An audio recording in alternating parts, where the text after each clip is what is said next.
हम आपको एक किताब देंगे जिसके अंदर पूरी जानकारी दी हुई है कि बैंकिंग व्यवस्था शुरू कैसे हुई, आपके 1 रुपए की कीमत क्या है, उसका स्टैंडर्ड क्या है, उसकी वैल्यू क्या है, उस वैल्यू से आपको कैसे ठगा जा रहा है, आपके दादा के 10 रुपए कैसे आज के 10 रुपए में कन्वर्ट हो गए, और आपके दादा ने जो 10 रुपए के बदले में वहां पर 1.25 ग्राम सोना रखा हुआ था, वो 1.25 ग्राम सोना कहां गायब हो गया, आपको पता भी नहीं चलेगा। आपको किसी ने बताया ही नहीं कि आपके 1 रुपए की कीमत है 770 मिलीग्राम सोना, और वो 770 मिलीग्राम सोने के बिना जो भी सरकार 1 रुपया भी छापती है, 2 रुपया भी छापती है, 5 रुपया भी छापती है, वो फ्रॉड रुपया है। आप देखेंगे 2016 तक आपने देखा होगा, 8 नवंबर को जब मोदी जी ने नोटबंदी की थी, उस टाइम पर आरबीआई का बयान है कि हमारे पास 16 लाख करोड़ रुपए की नोट करेंसी है। 16 लाख करोड़ रुपया आपके देश के पास था, उसमें से 14 लाख करोड़ रुपया 500 और 1000 के नोट की शक्ल में था। उसके बाद अचानक से नोटबंदी के बाद 2000 का नोट आया, और आपने देखा होगा भाजपा कार्यालय पर वो 2000 का नोट अदला बदली किया जा रहा था। एक लौट गया बैंकों के पास, एक लौट गया भाजपा के पास। भाजपा ने आलीशान अपने दफ्तर बनाए, अपने लिए जहाज लिए, अपने लिए कार ली, अपने लिए बड़े बड़े खर्चे किए, और वो सब खर्चे करने के बाद अपनी पूरी मौज करी, और उस मौज के बाद में आगे जो बाकी पैसा बचा वो पब्लिक के अंदर बांट दिया गया, और पब्लिक के अंदर जो पैसा बांटा वो सारा का सारा फर्जी रुपया था, जिसके बराबर में कोई स्टैंडर्ड नहीं रखा गया। और आपको ऐसा नियम बता दिए गए कि अब तो सोना रखा ही नहीं जाता है। तो मेरे दादा ने जो पैसे रखे थे, वो रुपए नोट जब तुमने वापस लिए और हमको नया नोट दिया, वो नोट की पैसे की वैल्यू जीरो कैसे हो गई, ये आपको पूछना पड़ेगा। इसलिए हमने 2-2 हजार रुपए के नोट भी लगाए। हमने सरकारों को बोला कि आप हमारे नोट के बदले में, हमको नोट नहीं चाहिए 2000 के नोट के बदले में 500-500 के 4 नोट, 100-100 के 20 नोट नहीं चाहिए, 200 नोट नहीं चाहिए, 20 नोट सॉरी। हमको क्या चाहिए? हमको 2000 रुपए का मानक चाहिए, हमको 2000 रुपए के हमें 2000 रुपए चाहिए। उस पर लिखा होता ना, मैं धारक को 2000 रुपया देने का वादा करता हूं, नीचे गवर्नर के साइन है। हमने बैंकों को बोला हमारे 2000 रुपए दो। बैंक बोलता ये क्या होते हैं?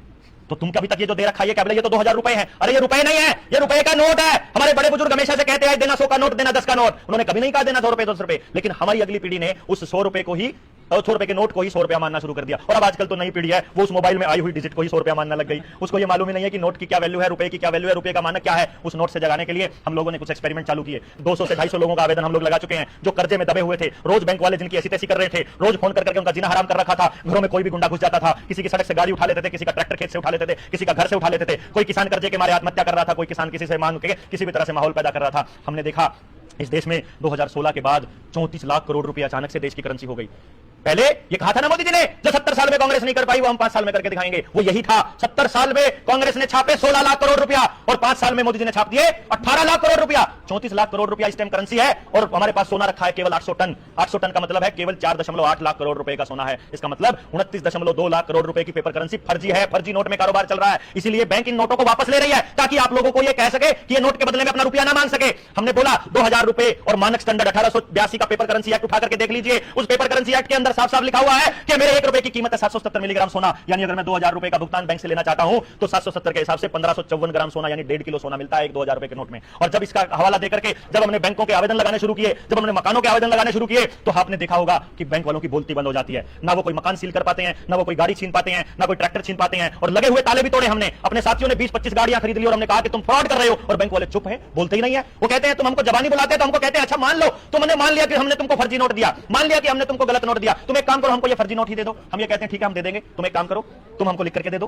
बैंक वाले लिख कर नहीं दे रहे, तुम हमें ये लिख करके दो कि तुमने हमारे साथ फ्रॉड नहीं किया, बैंक वाला लिख कर नहीं दे रहा, सरकार हमको बता नहीं रही, सरकार चुप है, हमने ताले तोड़ दिए। लेकिन मुकदमा एफआईआर क्या होती है मालूम है? एफआईआर होती है कि बैंक कर्मचारियों के साथ हाथापाई करी, उनको मारा, सरकारी काम में बाधा डाली। जबकि बैंक सरकारी भी नहीं है, बैंक तो प्राइवेट कंपनियां हैं। सारे के सारे आरबीआई के जो कर्मचारी सारे प्राइवेट है। मद्रास हाईकोर्ट का ये निर्णय है। इसलिए हमने ये निर्णय लिया कि किसी भी व्यक्ति का कितना ही कर्जा हो, सरकार ने उसके ऊपर कितना ही जुर्माना लगा रखा हो, चाहे उसका बिजली के ऊपर छापा मार के आपके ऊपर लाखों रुपए जुर्माना ठोक रखा हो, यदि आप 19 नवंबर की रैली में आते हैं और 19 नवंबर की रैली में व्यवस्था परिवर्तन के लिए हुंकार भरते हैं, तो आपका 1-1 रुपए का कर्जा, अगर आपने एक भी किसी सरकार को बैंकों को दे रखी है, तो आपके 1-1 रुपए का कर्जा जनता सरकार मोर्चा भरेगा और आपकी 1 इंच भी जमीन को नीलाम नहीं होने देगा। इसका वादा जनता सरकार मोर्चा आपको करता है। कोई और सवाल? 19 तारीख को आपने रैली की बात की, जैसा जहाँ 3 दिन का आपका प्रोग्राम है, यदि कोई 19 तारीख को जाना चाहे तो वो कैसे जाएगा, किस तरीके से आप तक पहुंचेगा? हमारे पास ना पैसा है, हमारे पास ना आपके लिए कोई व्यवस्था है। लोकल आप लोग मिलकर के अपनी व्यवस्था बनाएं, अपने पड़ोस के 10 लोगों को तैयार करें, पूलिंग करके गाड़ी ले, उसमें अपने आप मिलकर के तेल डलवाएं। हमारे पास ना गाड़ी का अरेंजमेंट करने को होगा। हां, यदि लोगों का सहयोग होता है, हम लोगों को सहयोग कुछ मिलता है, उस सहयोग से हम कोई अरेंजमेंट होता है, तो इस जिले के साथी अपने अपने जिले के साथी अपने अपने जिले के साथियों को बता देंगे कि कहां से बसें जाने वाली हैं, कहां से लोग जाने वाले हैं। यदि अरेंजमेंट नहीं होता है तो उन लोगों को अपने आप से आना पड़ेगा। हमारे पास कोई ऐसा संसाधन, कोई ऐसी व्यवस्था नहीं है, क्योंकि जनता सरकार मोर्चा में हम लोग ये कर रहे हैं कि हम एक टॉर्च बेरर का काम कर रहे हैं। हम आपको मशाल दिखाने का काम कर रहे हैं कि भाई इधर कुआं है, इधर खाई है, इधर रास्ता है। व्यवस्था परिवर्तन का जो रास्ता है वो दिखाने का काम, जागरण का काम जनता सरकार मोर्चा कर रहा है। व्यवस्था परिवर्तन के लिए आपको क्या करना पड़ेगा, अपने गांव को कैसे बचाना है, किस तरह की आपको लड़ाई लड़नी है, ये बताने का काम करेगा। इसलिए उस व्यवस्था के लिए जिले के साथी अपने अपने कोऑर्डिनेट कर लेंगे और वो लोग जिले के साथियों से संपर्क कर लेंगे। जनता सरकार मोर्चा के बड़े सारे पेजेस हैं, आपके जिले का भी पेज है, उनको फॉलो कीजिए, वहां जानकारी शेयर कर दी जाएगी, आपको बता दिया जाएगा। जैसे भाजपा कहती है 9 साल बेमिसाल, और आप कह रहे हो कि भाजपा ने कोई काम नहीं करके दिखाया। तो इसका मतलब यह है कि आप सीधा सीधा उन पर आरोप लगा रहे हो कि सरकार कुछ कार्य नहीं करती है। तो ऐसा क्या मुद्दा है आपका कि जो सरकार ने अभी तक नहीं किया? क्योंकि सरकार हमेशा कहती है 9 साल में विकास और सारे विकास हम करते हैं। आपका कोई ऐसा मेन मुद्दा जो हमें बताना चाहिए? सबसे पहला मेन मुद्दा तो यही है कि भाई साहब 14 लाख करोड़ रुपए से 16 लाख करोड़ रुपए से 34 लाख करोड़ की करेंसी कैसे आई। दूसरा मुद्दा है कि जब कोई बेमारी थी ही नहीं तो लॉकडाउन काहे को लगाया। तीसरा मुद्दा यह है कि अगर वो सारा लॉकडाउन फ्रॉड था तो लोगों के शरीरों में केमिकल क्यों डाले। चौथा मुद्दा यह है अगर केमिकल डाल दिए और किसी को साइड इफेक्ट हुआ तो उसका जिम्मेदार कौन है। अगर जिम्मेदार है तो उसका मुआवजा कौन देगा। जब लोग जो मरे उनका हिसाब किताब कौन देगा। और जो लॉकडाउन में लोगों की दुकानें बर्बाद हुई, मकान बर्बाद हुए, जिनके धंधे बर्बाद हुए, जो नए नए खोले थे, वो बिजनेस ठप हुए, उसका जिम्मेदार कौन है। उससे जो आत्महत्या लोगों ने की उसका जिम्मेदार कौन है। जो खेतों में जहर डलवा रहे उसका जिम्मेदार कौन है। जो आपको बेरोजगार किया जा रहा है, बेरोजगारी के आंकड़े भी छुपाए जा रहे हैं, उसका बेरोजगार कौन है। सारा कुछ बेचा जा रहा है, उसका जिम्मेदार कौन है। भाजपा बेमिसाल, भाजपा की बात ही नहीं कर रहा, मैं तो सरकारों की बात कर रहा हूं। जब यहां पर 500 रुपए लिए जा रहे थे हरियाणा के अंदर, तो दिल्ली का राक्षस 2000 रुपए ले रहा था। और वहां पर राजस्थान के अंदर अशोक गहलोत कांग्रेस का वो बैठ करके कह रहा था कि तुम लोग 500 रुपए वाला जुर्माना, यानी बिना मास्क के बाहर निकले तो तुमको जुर्माना देना पड़ेगा। ऐसा कानून बनाने वाला पहला राज्य राजस्थान था जो कांग्रेस शासित था।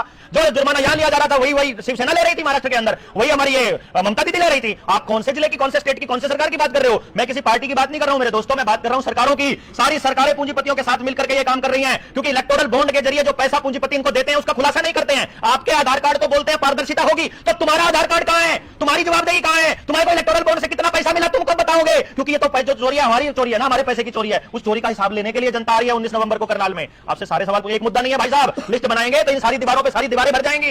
इन लोगों ने मिलकर के पूरी पीढ़ियां बचपन से लेकर मरने तक ऐसे नियम बना दिए कि सड़क पर निकलते हुए आपको ऐसा डर लगता है जैसे आप ही चोर हो, आप ही कसरवार हो, आप ही की वजह से देश बर्बाद हो रहा है। लेकिन असलियत में ये मिलकर ऐसी पॉलिसीज बना रहे हैं कि आपका परिवार भी टूटे, समाज भी टूटे, खेत में भी जहर हो, दिमाग में भी जहर हो, दिल में भी जहर हो, समाज में जहरी जहर हो। ऐसा हालात इन लोगों ने बना दिया। इस हालात से पीछा छुड़ाने के लिए आजादी की लड़ाई है ये, ना कि कोई सत्ता परिवर्तन या सरकारों को कोसने की, व्यवस्था बदलने की लड़ाई है ये। व्यवस्था बदलने के लिए हम लोग इकट्ठा होने वाले।